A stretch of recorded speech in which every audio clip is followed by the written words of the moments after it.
Cette fois-ci, on s'est dit qu'en mettant en place une vidéo participative avec des professionnels qui étaient motivés pour la vaccination, peut-être que ça pourrait lever les doutes et les incertitudes des hésitants qui ont encore besoin d'être convaincus que c'est bien d'être vacciné pour soi et pour les patients et résidents de la région. Alors on va voir l'ensemble des panels professionnels, ça peut aller du pharmacien à l'aide-soignante, au brancardier, à l'aide-soignant, la sage-femme qui vont expliquer quelle est leur motivation à se faire vacciner pour eux-mêmes et pour les patients ou les résidents qu'ils ont l'occasion de soigner ou de rencontrer. Les pharmaciens, du fait de leur répartition territoriale, leur horaire d'ouverture, en fait, sont très accessibles. Donc ça permet d'aller se faire vacciner tout de suite, sans attendre un futur rendez-vous en fait, chez le médecin. Et plus il y a d'offreurs de soins qui agissent sur le champ de la vaccination, plus on va augmenter la couverture vaccinale.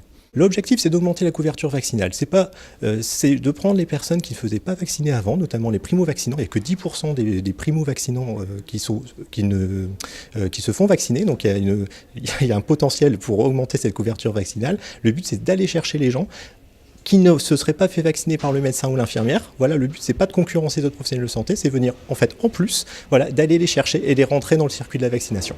Comme on est encore dans une expérimentation, l'ARS doit encore donner des agréments. Et donc, comme les formations ont encore lieu maintenant, il y a d'ailleurs une formation aujourd'hui à la faculté de pharmacie de Lille, donc forcément, ça suit son cours. Donc, on a à peu près 67% des pharmacies à aujourd'hui qui sont habilitées à vacciner, mais ça va augmenter encore d'ici quelques semaines. Les formations se passent à merveille, avec des conditions de vie réelle, en fait, ici, dans l'officine virtuelle, ici, à la faculté de pharmacie de Lille. On est vraiment en conditions comme à l'officine. Et voilà. Et ce qui est très important aussi dans l'expérimentation, c'est le ressenti patient. Et les patients c'est vraiment un succès populaire. Les patients apprécient beaucoup la démarche.